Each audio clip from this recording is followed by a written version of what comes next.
You're wearing a sweater that was selected for you by the people in this room from a pile of stuff.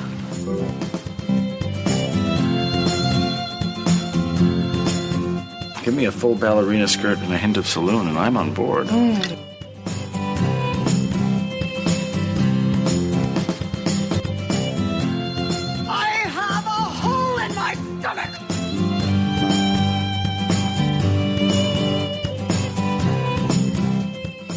I can't go back. Welcome to the She Became Visible podcast. I'm your host, Renee Steelman. This podcast is my story. It's your story. It's our story. It's all the stories of all the women who one day knew that it was time to remember who they were, who they are, and stand up and be seen.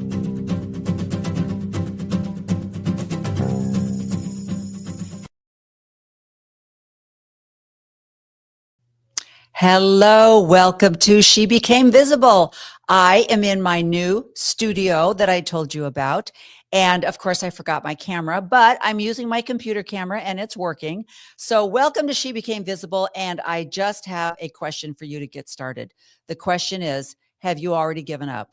Did you sign that gym contract? Did you go to the gym on Monday? It's already Thursday and you're like, yeah, I'm not doing this. Is that where you're at now? I think they say statistically like 7 days or something like that, or 9 days people give up. So I'm here to get you back on the journey. And the reason why you've given up is because you probably watch too many YouTubes, listen to too many Instagrams, and you're so confused.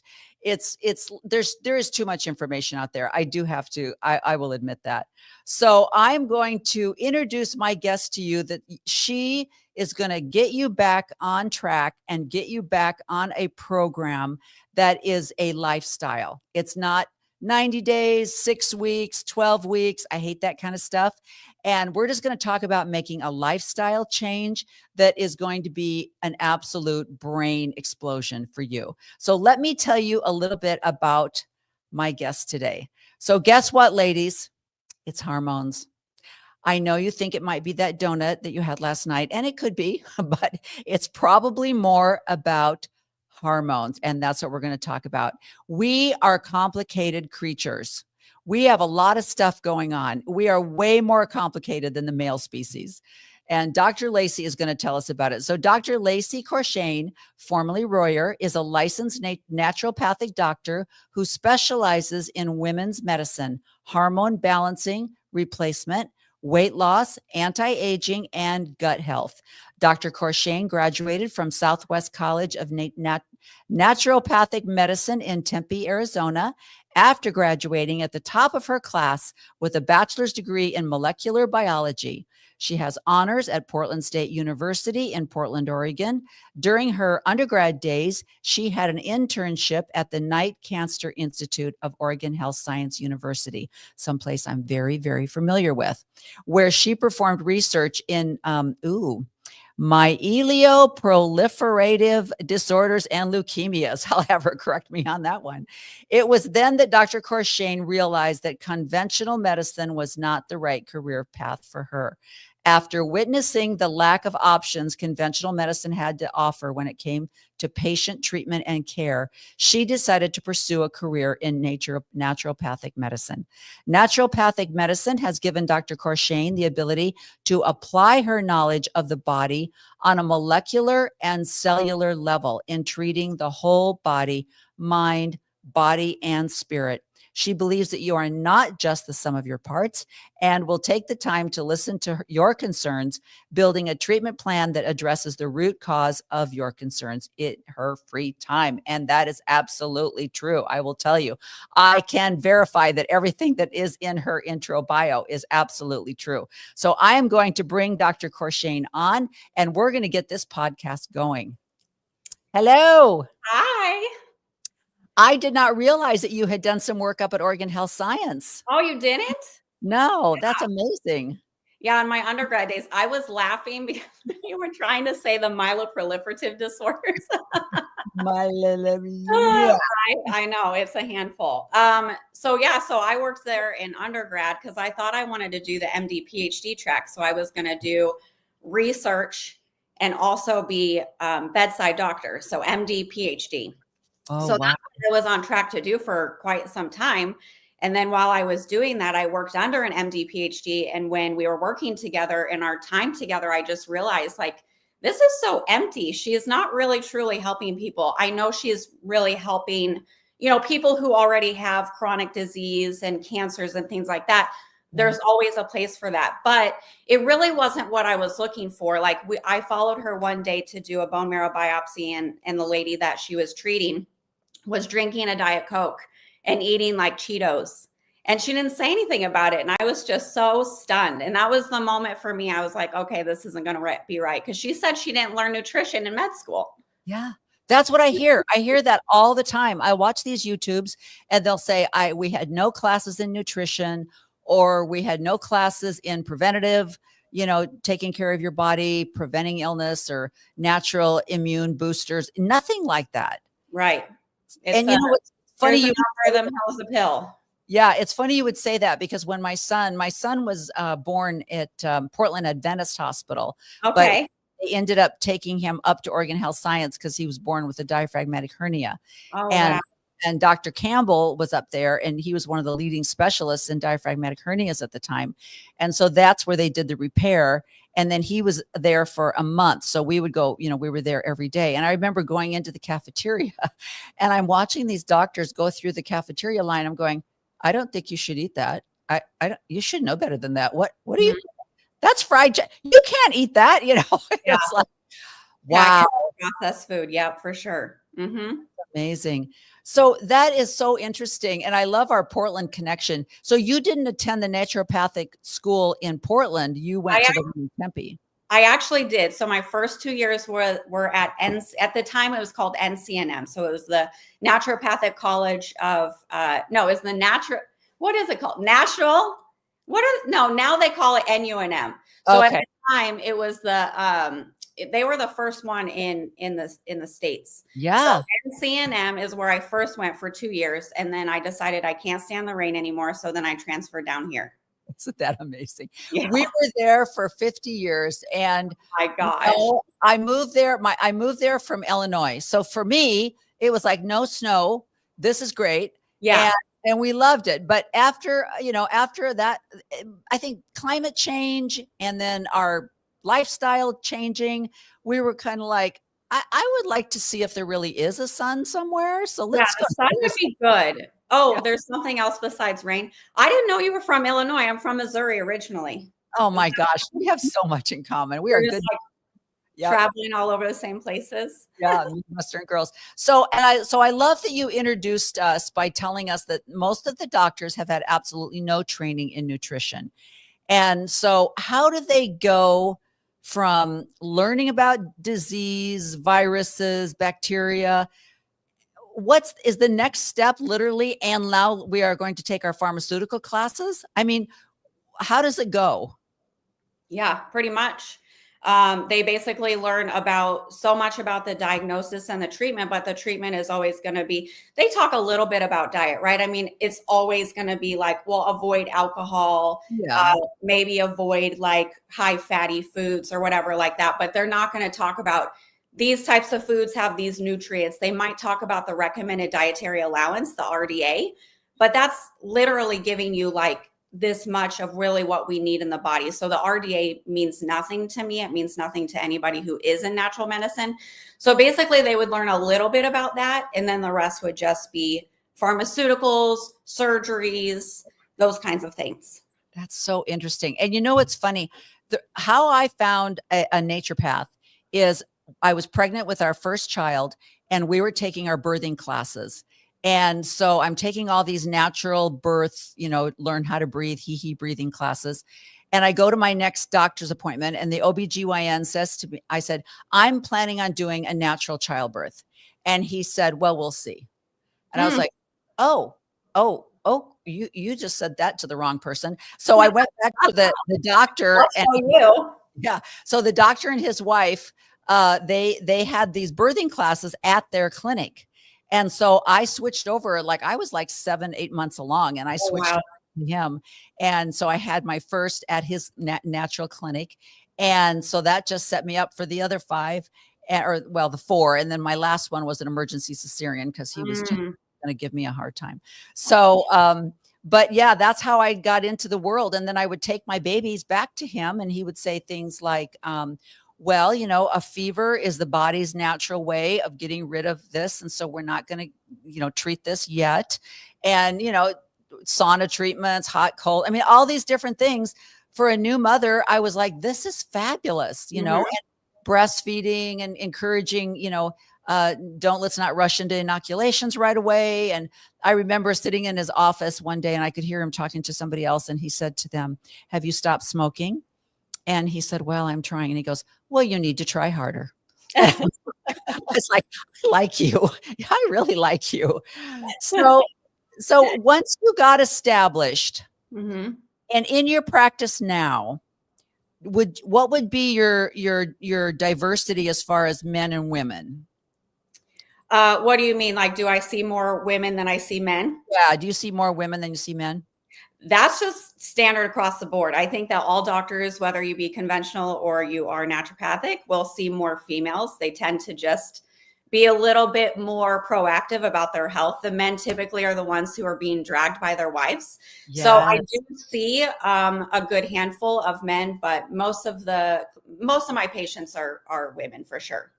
Yeah, and that's interesting you would say that, because when I come into the office, I'm always astounded at how many men are in there. And I Yeah, just want to go up to them and go, good job. yeah, I don't know why they're there, but it's I am amazing. surprised to see how many are at the clinic that you go Yeah. to. And that's true. And I think because the fact that we're taking our babies to the doctor, we're having babies that involve doctors. And so I think we're more comfortable with working with the medical profession. And I think there's also, I've been doing a lot of research lately on, why women are biologically, you know, torn to act a certain way versus how a man acts. And it's been very, very interesting. But I think there is something innate with the birthing process and the childcare process that we know that if we don't take care of ourselves, we can't take care of our family. Hmm. So it's very interesting. I wonder sometimes if that's what makes women go to the doctor more often. It's like, look, I can't get sick.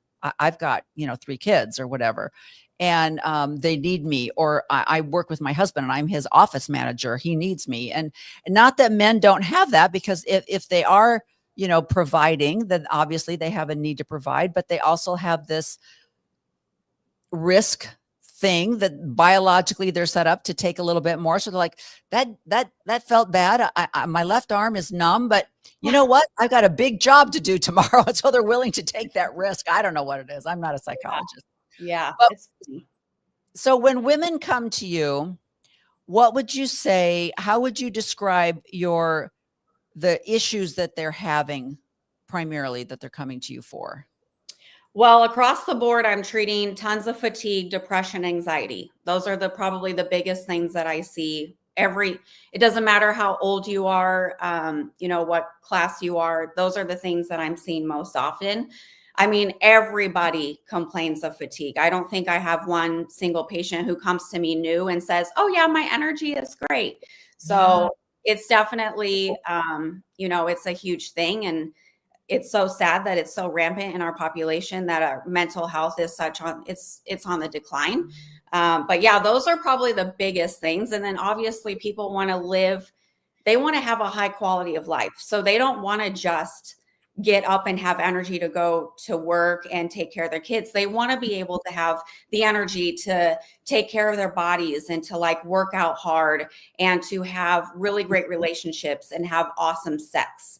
So Yeah. that's where I put a lot of effort into my treatment and my patient care with really dealing with sexual health, because I think that it's one of the biggest things that we should be really focusing on in life. It's so important.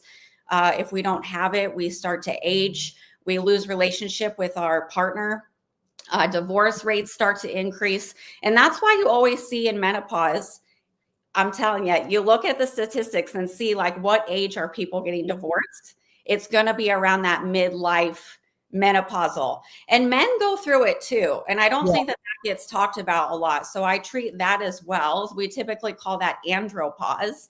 So men who are on the decline with all of their hormones, I mean, they typically only really need the one, which is testosterone, but they do have other hormones that we work on, but they're simple, right? You just give them testosterone and bang, they're back to normal and they feel awesome most of the time. Women, and this goes back to how you brought up women are very complex. That's extremely true. I can attest to that because I see women all day, every day.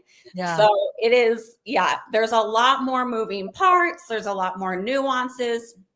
Our hormones fluctuate all the time. Men's are basically just hum-ho. So you don't really have to worry about, the daily changes and the monthly changes and things like that. So to answer your question, those are probably the biggest things. And that's interesting that you would say that, because I just read somewhere, and I can't remember the statistic. I want to say like 80% of autoimmune diseases are women. Women suffer with these autoimmune diseases more than men do. And you're talking about anxiety and depression. And I've also done some research lately where they're talking about, the old verbiage where they'll say, well, you're depressed because you have a chemical imbalance. Right. And it's starting to kind of go, what chemical? Obviously, your hormone. There are what does that mean? Chemical imbalance. That doesn't necessarily mean we need to give you an SRA or whatever they're called. SIR. Right. Yeah. And because maybe that chemical that is unbalanced is your estrogen or your progesterone. And so just to say you have a chemical imbalance, let me give you Xanax, might not be what the problem is, but that's so interesting. And you know what's funny about that? My husband has never had his blood work taken. Wow. The only blood work that he is they're testing for prostate. That's the, he'll go to a urologist. That's the only thing they care about. Let me test your prostate. And I'm like, did they do a full blood panel? He said, no. So I said, you go back and tell them you want a full blood panel. So he did. And you know what the doctor said? Why? Mm-hmm. Why? Yeah. I mean, it just frustrated me. I hear that all the time. Yeah. Especially from women who are in menopause, they want to get their hormones checked. The doctor says to them, well, you're in menopause. You don't have hormones. We don't need to check them. And so they're like, well, how can I get help? And they said, well, here's an SSRI or here's birth control and see you later. That's it. Those are the only two options for women who go to a conventional medical doctor who is suffering from menopause. Yeah, that exactly. And especially at my age. I mean, you're going through menopause. I was a little bit early menopause person. I was in my late 40s. And so, I don't know what it is. I don't know whether it's just kind of some kind of male blindness or whatever, but somebody 70 goes into the doctor and they say, I'd like to be tested. I think my hormones are off. And they're like, so? Mm-hmm. Well, almost like, what do you need hormones for? You don't need hormones anymore, you know? And then talk about that horrible testing that they did. I think, was it in the 70s or 80s, where they came back and said, oh, breast cancer is caused by hormone replacement. And it totally messed up. Yep. 100%. Yeah. And we are living with the effects of those things now because we're seeing such an increase in cardiovascular disease and dementia, Alzheimer's, all those neurodegenerative diseases. They are totally preventable. I mean, of course, there's always going to be like genetics and some things are going to always, we're always going to have diseases in our world, but we shouldn't have it as rampant as we do, for sure. And estrogen is so critical for our overall health, especially for women. As we age, when it goes down, we start to suffer from pretty much everything. I've had women literally come to me and say, I think I'm losing my mind. I'm about to put myself into a psych ward. Like, I'm not joking. Like, literally those words have come. And I almost laugh. Like, I don't laugh to them, right? But inside I'm laughing because I'm like, it's so simple. I could probably fix you right now before I even look at your labs. Like, I just know exactly what you need, right? And so we get them on hormone replacement and they're totally right as rain. Like, they just are back to normal. They feel great. They're like, I have my life again. I can think clearly. My joints don't hurt constantly. I can sleep well. I want to have sex. I don't have severe vaginal dryness. You know, I'm not in pain and my energy is back. You know, there's just so many things that are so beneficial with hormones. It's not just about those things. I think the problem with conventional medicine is that they really just think about hormones and, oh, you want testosterone because you want to like bulk up. You want to be beefy. You want to like hit the gym. They literally think of it like that. And really, that's not true. That's not the case. Testosterone for men and women is so protective of our cardiovascular health and our brain. It helps improve cholesterol metabolism. So as we age, we can see these things really start to decline. We see the cholesterol go up. We see the inappropriate levels of cholesterol go up. We see the HDL go down and the LDL go up. We see triglycerides rise like crazy. And that's really just the beginning of the end, right? Because then your liver is dysfunctional. You've got so much inflammation. You can't metabolize your glucose anymore. So diabetes risk goes up. When we have so much glucose and we have so much insulin, that is so inflammatory to the body, especially the brain. And then we have issues with mood, with our heart. Are you there? Yep, I'm there. Yep. Okay. Yeah. Your video left, so I wasn't sure. Yeah. So hormones aren't just for like, oh, I want to feel good. I want to look good. This isn't about vanity. This is about overall health. And so that's why I really work hard to stress that to the public. And I'm excited to talk about these things today. Well, that you're absolutely right. And especially something like estrogen, you know, people think, well, you've gone through menopause. You're no longer in any kind of reproductive space. So you really don't need that silly estrogen anymore. And look how crazy it made you. So, you know, aren't you happy that you don't have any estrogen left in your body? And then you find out, oh, no, estrogen is really necessary for our skin and our heart and our bones and all of the other stuff.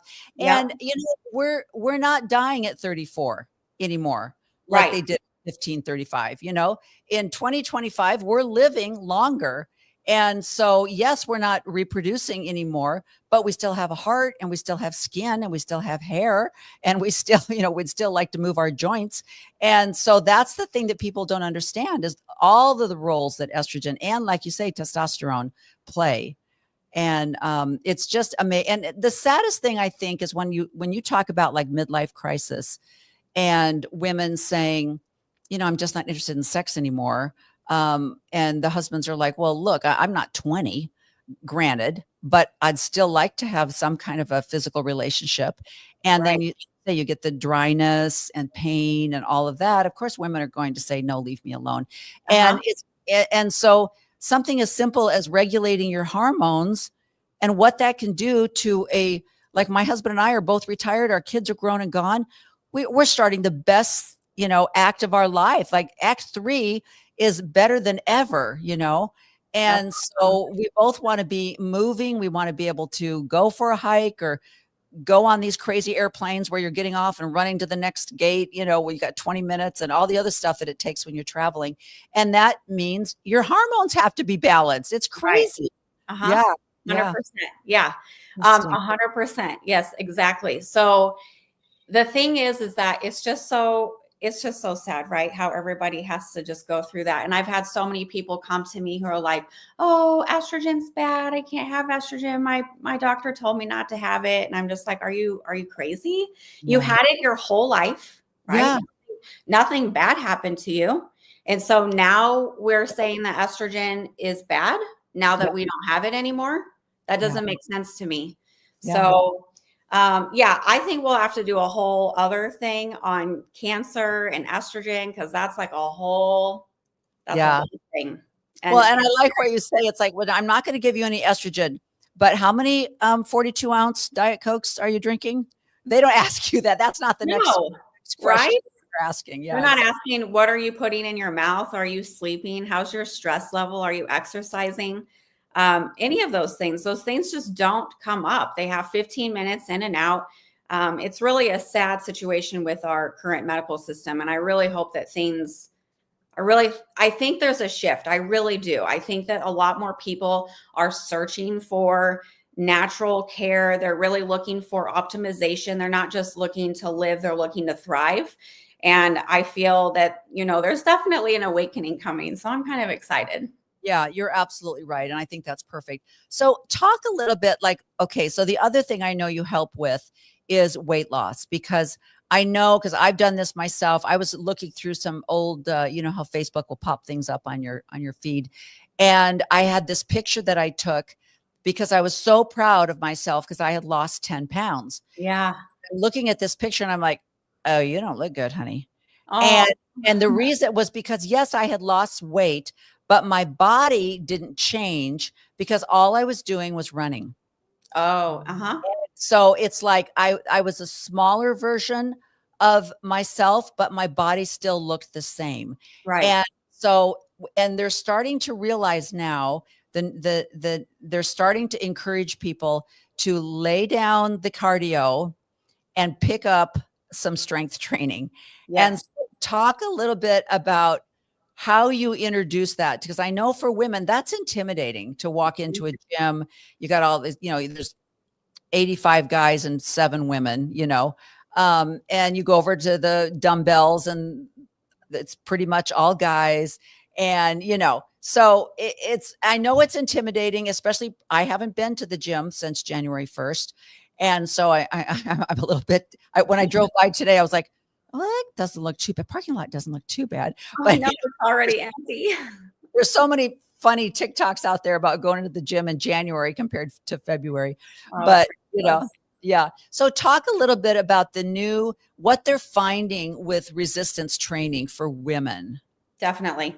So, yeah, the thing about it is that if you're constantly doing cardiovascular exercises, yes, it's good for your heart, it's good for overall circulation, it's good for endorphins. It's better than nothing, right?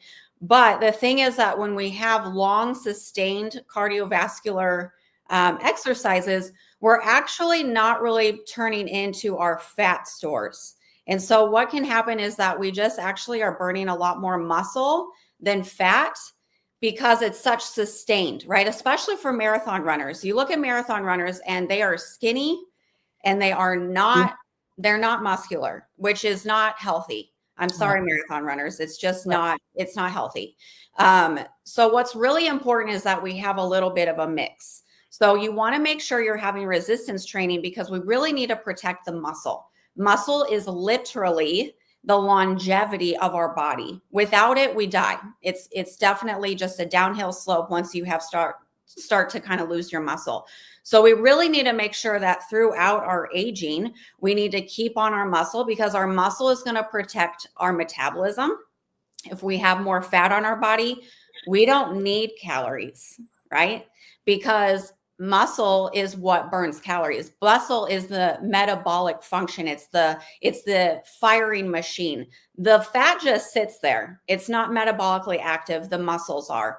So if you have more fat than you have muscle, you really are lowering your basal metabolic rate. So the amount of calories that you need to take in compared to someone else who has more muscle on their body is much lower.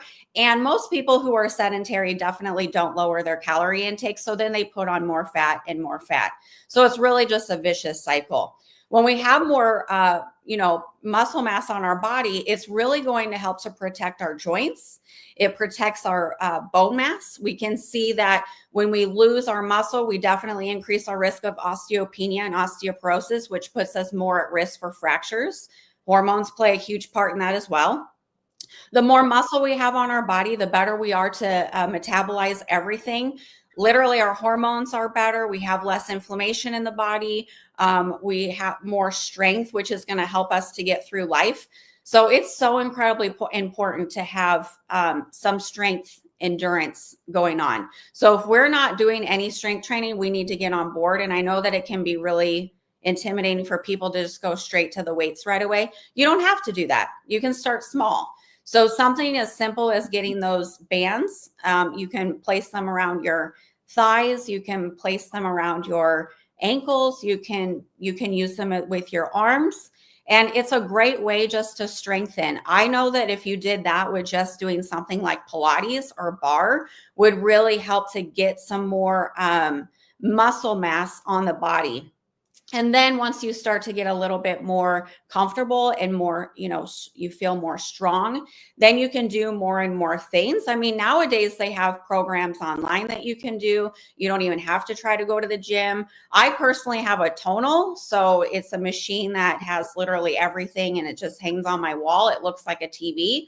And so I love it. I don't have to worry about getting ready and going to the gym and fighting over machines. So that's one way that I've kind of alleviated that hassle. So there's a lot of things that we can do to really get some more, resistance training on the body.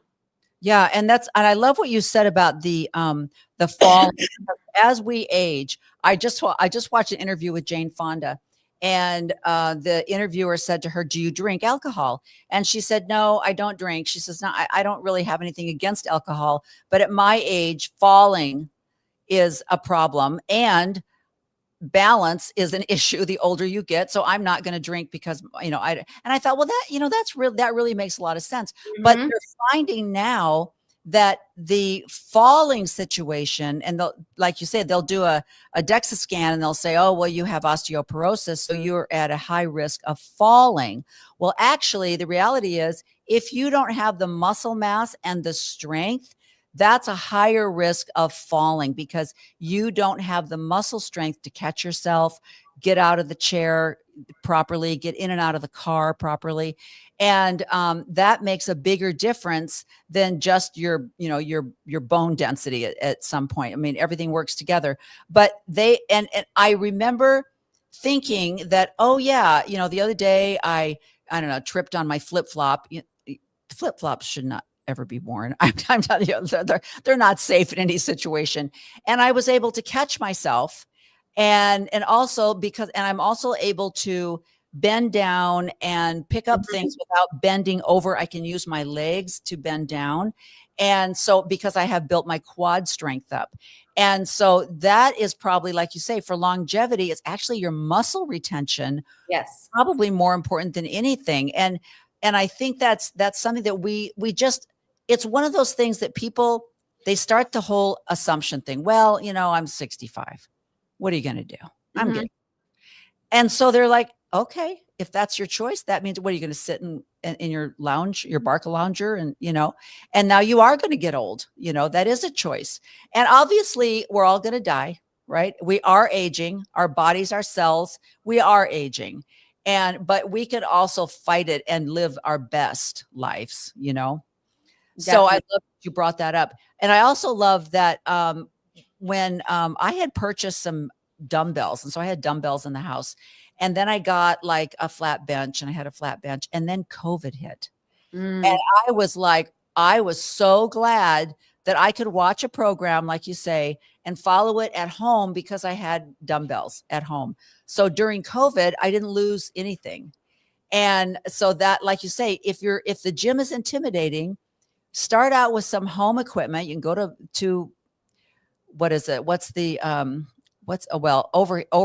Utah, they just put one in Arizona. Have you ever been to a Shields? Oh, yes. Oh my gosh, it's a carnival. Those are amazing.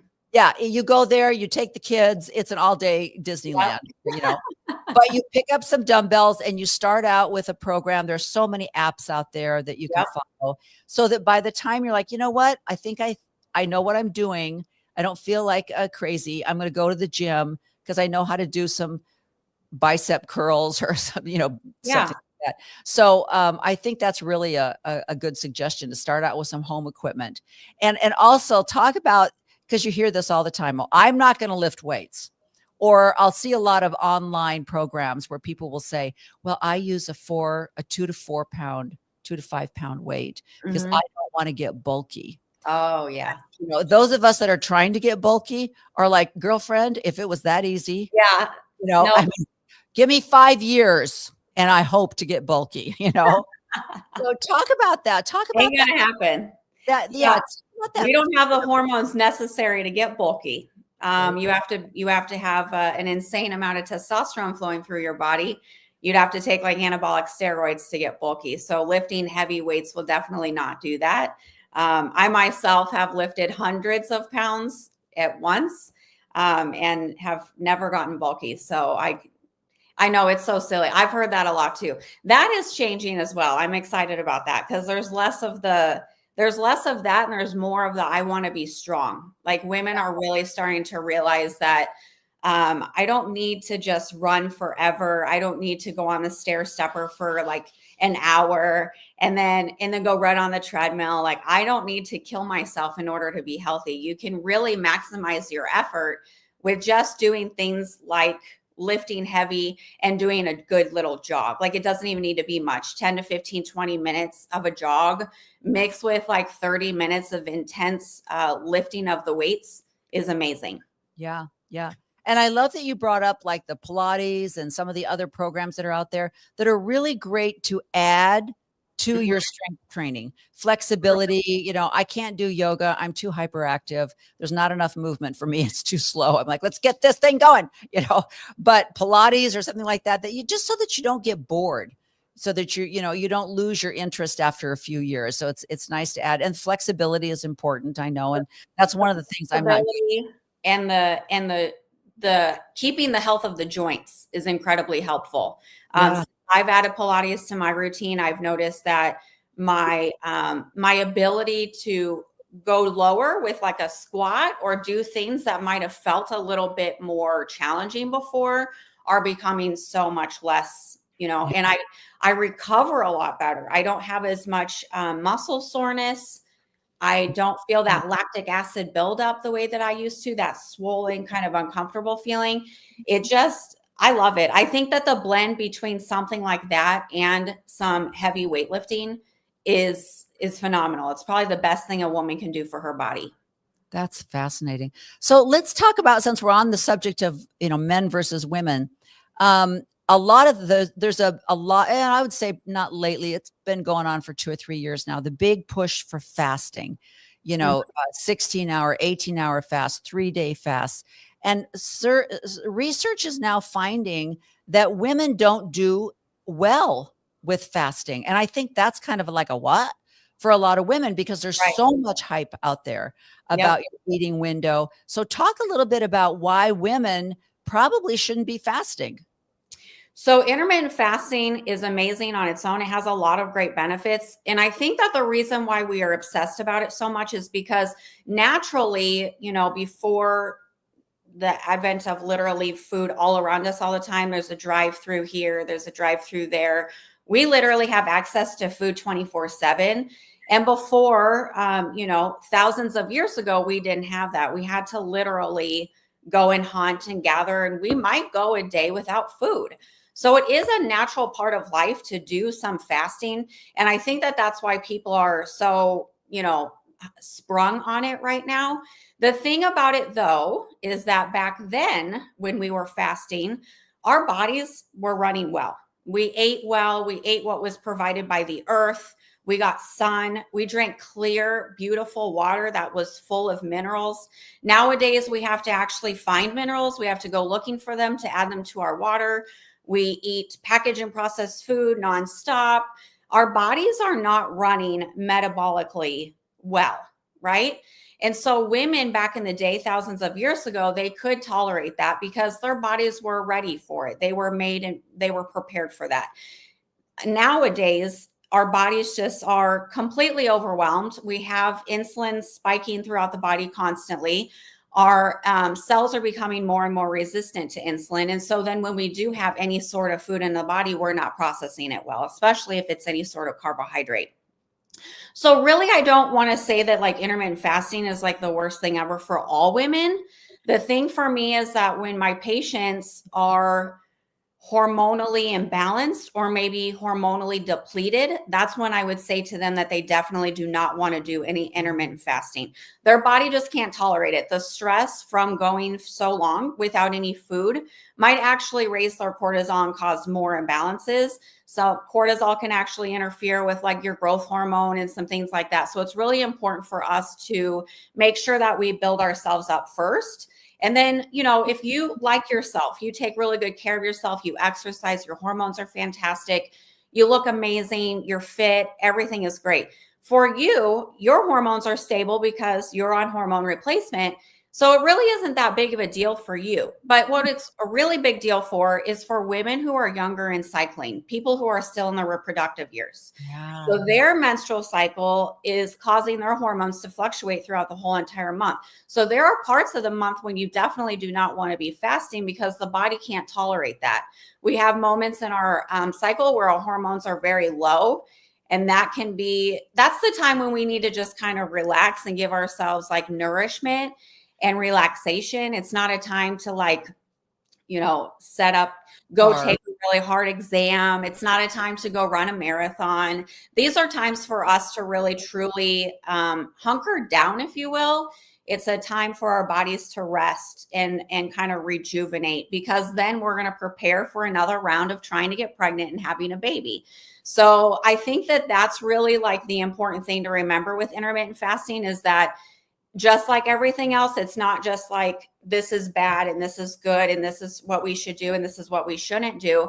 I really like to look at everything and say this is an individualistic approach. Like, what is your body like? How is your lifestyle like? And then we have to take all of these things into consideration and figure out what would work best for your body. So I would say that if you're younger, probably don't just go do intermittent fasting on your own, because you may not be in that right space to do so. But there are people who, like yourself, maybe where your hormones are already stable, you might do well with a little bit of intermittent fasting, not for a long time.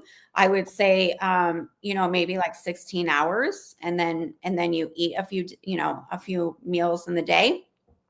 That's actually been really helpful for a lot of people to lose weight. I think that there is a time and a place to do intermittent fasting, but not for everybody. Well, and I think it's interesting because, my stepfather was from England, and his sisters, they all lived to be in their 90s or so. And Okay. they all three of his sisters were thin. And what's so funny was my husband and I went over to visit, and the two sisters that were still living in London, they came over to my aunt's apartment, and they fixed a dinner for us to have. And so there's four of us, right? And they bring out this little bowl, little, like the size that we would put our cereal in. And that had some salad in it. And they had a little bit of chicken and a little bit of this. And of course, here we are, Americans. Yeah. We're like, okay, that for all of us, that's how she ate. I mean, she literally was eating a boiled egg or a small amount of chicken or, a small salad. And I remember the first time we went to Baskin and Robbins in England, and they give you your scoop and you're like, did I ask for a baby scoop? Oh, That's the serving. So, yeah. so like you say, we in America are so happy about our new idea of fasting. We're like, maybe we eat too much. And Yes. maybe, like you say, our bodies need time to digest our food and metabolize everything and get rid of, get those good cells in there that are getting rid of all the toxic stuff. And you can't be digesting food at the same time. So we don't need to be eating all night long, and that's where this whole idea of fasting is like, we maybe just need to go back. Like you say, people used to have that circadian rhythm where the sun went down, they went to bed. They weren't eating, And so there's so much truth to that. And then I don't think women think, because I didn't before I started hearing a lot of stuff about it, how the cycles of women, I mean, literally your mind, your brain is different during different times of your cycle. And I just watched a really fun podcast, and this doctor was even talking about women, how they are attracted to different men at different times in their cycles. Yes. Isn't that interesting? Yes. I mean, so much of it is just biology tied into our reproduction and our drive for reproduction. And one of the things that I like what she said was, the patriarchal system was set up because, and I love how she said this. She goes, have you ever taken a 2-year-old hunting? It's not a good idea. They're not quiet, Yeah, and it's not good. women, so you need that man that could go out and do the hunting, bring back the food, because you're taking care of children or you're lactating or you're pregnant and your body does not enable you to do that. So you need someone else to provide for you. Right. And so that's kind of how the patriarchal system got set up. And it's like, yeah, that makes sense, So your body at different times is like, I'm nursing, I'm pregnant, I'm I'm in that cycle where my body's ready to be pregnant. And so it even affects you talk about brain fog or cravings and all these things. We all talk about that, but we don't realize that there's so many other things. You're tired, your bones, your muscles, everything is related to these doggone hormones. 100%. Yep. Yeah. Hormones are wild. They really affect more than we can possibly imagine. I mean, there are receptors in every single part of our body, including our brain. So what happens throughout our cycle, we have the shedding phase, right, where we have our period. And then we have a little bit of a boost of estrogen, just a little bit. And this is a time where we feel pretty good because our estrogen is like rising, and then it's going to drop a little bit because we need to prepare for making an egg. And so that sends a signal to the brain to make a follicle. And so that's when we're preparing for that whole ovulation piece, right? So when we feel the estrogen, it feels really good. Estrogen is like very mood boosting. It gives us energy. It makes us very creative. We feel better in our bodies. We feel a little bit more sexy and beautiful. And then shortly thereafter, we have a little bit of, once we have made the follicle, we're ready to let it go. So ovulation needs to occur. Right before ovulation, we have like a 200% increase in testosterone. And that's why women get so horny during that time. Okay. That's why we get affectionate. We just are so excited. We're really happy. We have tons of energy. Our face is glowing. We really do give off a different kind of pheromone balance, if you will, because we're trying to attract a mate. So it's actually really stunning how it all works, because we have a desire for a man, and the man is more attracted to us during that time because that testosterone really helps with like the skin appearance and all of those things. And so then shortly thereafter, then our testosterone kind of goes back to normal. And then we have a rise in progesterone and another rise in estrogen. So during that time, we're feeling okay. Once we get to our peak, we start to get a little bit irritable with our progesterone and our estrogen. And at that time, we're about to withdraw. So what that means is that we've reached our peak, we've ovulated. If we haven't received, sperm and that our egg hasn't become fertilized, then we now know that we don't need any more progesterone. So at that point, it starts to dip. And this is when women start to feel the really crappy feelings that they feel in PMS. So that withdrawal with your estrogen and your progesterone, your brain, which just had lots of estrogen, lots of progesterone, and all of these receptors in these cells of your brain, they're gone now in a very kind of sudden and abrupt feeling. So this can cause a lot of issues for a lot of women. This can lead to severe depression, anxiety, irritability. We start to have joint pain because estrogen is really protective of the joints. We have, it's just crazy. The fatigue is insane. We get the cramping, the bloating, all of those things are associated with the way that the hormones are changing throughout that time. So typically, what I do for women who are dealing with that is just to give them a little bit of progesterone in that latter part. So that last week, especially if they only deal with PMS and everything else is fine, just a little bit of progesterone will help to kind of ease that. Another wonderful thing is to add in 5-HTP, which is a serotonin precursor. This is going to help with depression significantly. It also helps with pain. We have serotonin receptors all throughout the body, including the gut. So it really does help out with like not having that gas and bloating and that constipation that comes along with it. And then GABA. GABA is amazing. So when our progesterone goes down, progesterone helps to breaks down into pregnanediol, and then it's going to hit the receptors of GABA in the brain, right? So that's really calming. It's relaxing. GABA is our relaxing neurotransmitter. And so that really is part of the problem, right? We have that significant drop in progesterone. So then we're going to also lose that feeling of that calmingness that we get from that GABA help. And so doing GABA, 5-HTP, a little bit of progesterone is super helpful for that time, because estrogen and progesterone also affect your neurotransmitters just because of the interplay inside of the brain. So there's so much that goes on with hormones. So that's why when I sit down with a woman it's incredibly complex. I'm looking at like the way that it's impacting the neurotransmitters. I'm looking at the way that it's impacting your gut. I'm looking at the way that it's impacting your overall physicality. And so there's just so many moving parts with hormones. So it's really fascinating. I'm always learning something new. I have to literally read every day. So That's and you know what's really sad about it? I remember, okay, I'm trying to think. It was probably 30 years ago.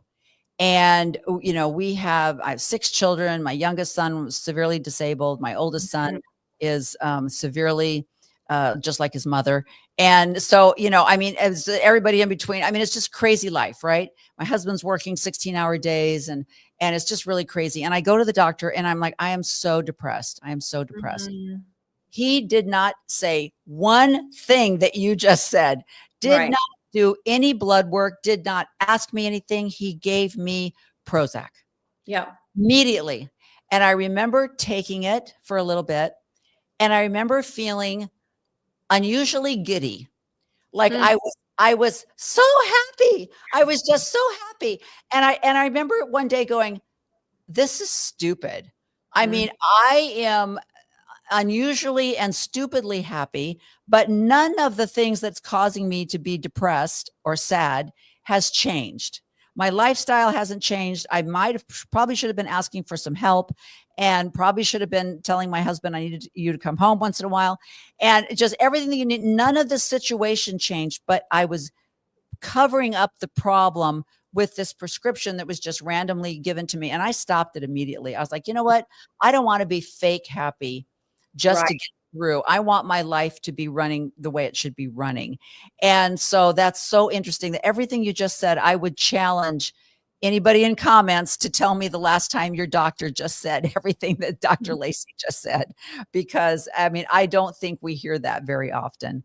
So as we're wrapping it up, what would be the message that you would like to get out primarily to women that you wish they would become aware of? Well, first off, you'd be really shocked at how many women don't understand their menstrual cycle. I have to teach them about that, right? So the way that it works, the timing, a lot of people don't understand what cycle length means. And that means the days in between the bleeds. So the day 1 to day 1 of your cycle, the days in between is how long your cycle length is. And that's really important for me to understand, like what's going on with your hormones, right? We need to make sure that it's a certain length, not too long and not too short. So a lot of people just need to start with the foundation of understanding how their hormones work and when they're supposed to be made, what are they doing, and a lot more about your menstrual cycle, because that's a huge indicator. I mean, really, we kind of think of that as one of our vitals, right? Like we look at blood pressure, we look at pulse. For a woman, for me, when I have a woman with me, I'm going to look at her menstrual cycle. That's one of the hugest. We talk about that in every appointment because it's incredibly important. It's going to affect everything in your body if that is not running correctly. So it's just one of those signs for us to see what's going on inside. So just like the blood pressure, just like your temperature, it's another way for us to see, oh, something's not right here. It's your body's way of letting you know something's not right in here. We need to fix it. So first off, I would definitely make sure if you're still cycling, you need to make sure that you understand your cycle, that you're tracking it in an app where you say day 1 is this day, day 14 is this day. When do I start my period? They need to be aware of when it's supposed to happen and not just surprise. And then also you really want to track how you feel. You want to track, like, when do you feel grumpy? When are you feeling irritable? When are you having those food cravings? When do you have breast tenderness? All of those things are really important to understand so that you as yourself, not for anybody else, but for you, you can say, this is what I'm expecting of myself. This is something that's very common of myself. And so once you get that groove every month of seeing, this is kind of the layout of my body, this is the layout of my menstrual cycle, and this is how it impacts me in my life, what can I do to make sure that I'm targeting that? If I have problems, what can I do to prepare for that? So there's ways that we can do with treating that. See a naturopathic doctor. See someone who's going to help you, who's going to get down to the root cause and talk about, all of the things that are important, mind, body, spirit, right? So I talk about God. We talk about like, do you believe in God? Do you have some sort of support system? Like, what's your stress like? Are you sleeping? Are you pooping? Just simple stuff. Okay. Yeah. And then what we're putting in our body is number one. That is absolutely without question the number one thing that we need to focus on. And the problem, and I wish we had so much more time, but the problem with diets is that they're diets and we focus on them and we think that they're great. Oh, what do you think about the keto? What do you think about this? All of them have one thing in common. The thing that it has in common is that it gets rid of the junk. And by junk, I mean the processed and packaged foods, the processed sugars, the excess sugars in general. I mean, even having too much fruit is not good for the body. Removing the whites, the pastas, the breads, all of those kinds of things, those are gone in like every diet. You look at every diet and you're like, oh, like what diet is like, you can eat bread and then you do this and then you're going to lose weight. Like none of them do that. So really, instead of being like, this is this diet and this is this, I want to try this, I want to try that. If you just focus on overall health and consistency is the biggest thing that I see is a huge problem with my patients, is that they'll do so well and then something takes them off track. And it's always the diet that takes them off track, right? Their hormones will go awry. I will literally see changes in their hormones in the blood. I will see the metabolic pathways shift. I will see that the hormones can't be metabolized well. And I can see it throughout their whole symptoms, right?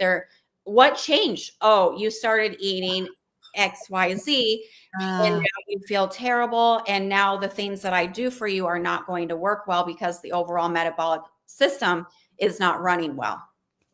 That's so true. That's so true. And you know how they say abs are made in the kitchen, and 90, 80, they say at least 80% is nutrition. And the rest of it is 20% is your working out and your exercise program. And that's so true. And you're absolutely right. People say, oh, I do keto, or I do the paleo, or I'll do the, I'm vegan or whatever. And 90% of this means, oh, so you gave up junk food. Yeah. And so you're eating real foods, you're cut out processed food, and maybe you've even done some kind of caloric deficit a little bit. And so that's why you're seeing this great change. And I love that what you said about, because I think even like with menopause, everybody is different. Right. And so I had friends that, during high school, they had intense periods, they had cramping, they were exhausted, blah, blah, blah. And then I hear other women through menopause as they're like hot flashes, sweating, brain fog. And I don't remember having anything in extreme. I remember one time talking to someone and all of a sudden I could feel these little beads of sweat kind of start, and it's just like right in the middle of a conversation. But I also was taking ephedra at the time. Because remember when ephedra came out? That'll do it. In the 80s, and when you could get it over the counter in the little pill, Yep, that'll do it.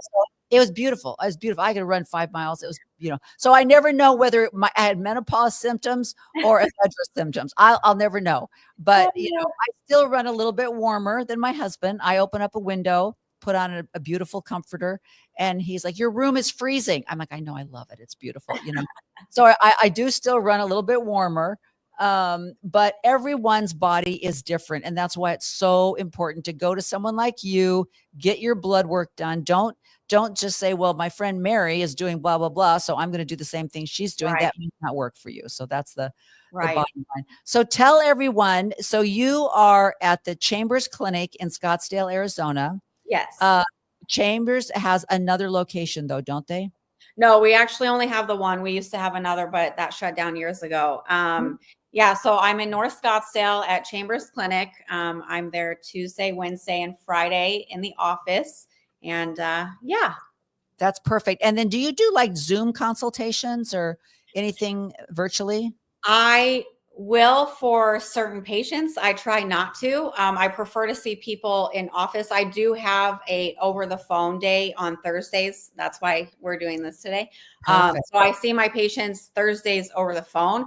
These are typically established patients that I already know everything about them. So it's not like a new patient that we're just doing stuff over the phone.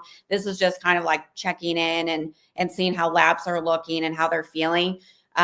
So I really do prefer to see my patients in office just because it's really important to see them and see like how are they walking? What's their demeanor? That really gives me a lot of information about their well-being. That is so true. I'm so confused at all these virtual appointments. Like when we first moved to, we had to establish a primary care, you know, I'm on Medicare, so I have to have a primary care physician that I never see, but I had to establish one, right? So I do a meet and greet virtually. And I'm like, I don't know how you're going to, you know, nobody's taking my blood pressure. Nobody's taking my temperature, my oxygen level. You can't, this is all you can see. Right here is all you can see, but we're going to do a meet and greet and you're going to become my new primary care physician. I don't get it. I don't know why that's okay. So I love that you like, yeah, seeing people in person, there's probably so many little things that you pick up by sitting across from someone, like how they get in and out of the chair, even. Yeah, especially with attitudes. You can just kind of see the way they carry themselves. You know, you can tell when someone had a really bad day by the way they carry themselves. They're slumpy and talking low, you know? So those are things that really help me to kind of like connect, like, hey, what's going on? Like, I can see you're kind of down today. And like, how are you feeling? And so that really makes them feel comfortable. They're like, oh, you actually care. You notice what's going on with me. You want to know what's going on with me. You're not just going to say, okay, we're going to talk about XYZ today and blah, blah, blah. So, it is really important. I see the appeal of Zoom. I see, it really has its place for sure. I'm not dogging it. Right. But for me personally, I build such a rapport with my patients that I love seeing them. And, we give each other hugs and we talk about, everyone's life and how so-and-so and who's so-and-so and the kids. And so it's really important for me. Absolutely. Absolutely. Well, thank you so much. This has been incredible. I'm going to put a link to Chambers Clinic on here so that people can give you a call if they're in the Arizona area. Perfect. And if you're not in the Arizona area, I would really encourage you to find a naturopath somewhere in your area, because I have never felt like I was on that 15-minute, you have 15 minutes to see your patient. I've never felt that with a naturopath. So I think there's also that little bit where the offices always seem to be a little bit more laid back. You become more personally acquainted. I mean, I walk into your office and I feel like cheers, everybody knows my name and, you know everybody, and it's fabulous. And that's the way it should be, especially with somebody like your doctor, your life, your health, So thank you so much, Dr. Courchaine, for your time today. I don't know if we really targeted much of the weight loss. So if you ever want to have another one to talk specifically. Well, we will, because that is, I think, getting your hormones balanced and the cortisol level down and understanding how your body is different than your husband's and why the crap is he losing weight eating 4 hot dogs. I only had 1 and I gained 10. I mean, that's the whole scenario that you hear people talk about, right? But it is also, goes down to hormones. So we will do another one of these for sure. Okay. Sounds good. I look forward to it. Thanks so much. Yes. Have a good day. Bye. Too. Oh my gosh. I hope that was helpful for you. One of the things she also does deal with weight loss and aging, and the hormones are so important. And she also has some of the new medications that are out there now for weight loss. But what I love about her is she is right from the very beginning. When she talks to people, she talks about how you cannot restrict your calorie intake to 500, 600 calories a day, or you will lose lean muscle. And a lot of the people that have gone on these weight loss drugs, they've got thin, but now they're skinny fat because they've lost lean muscle.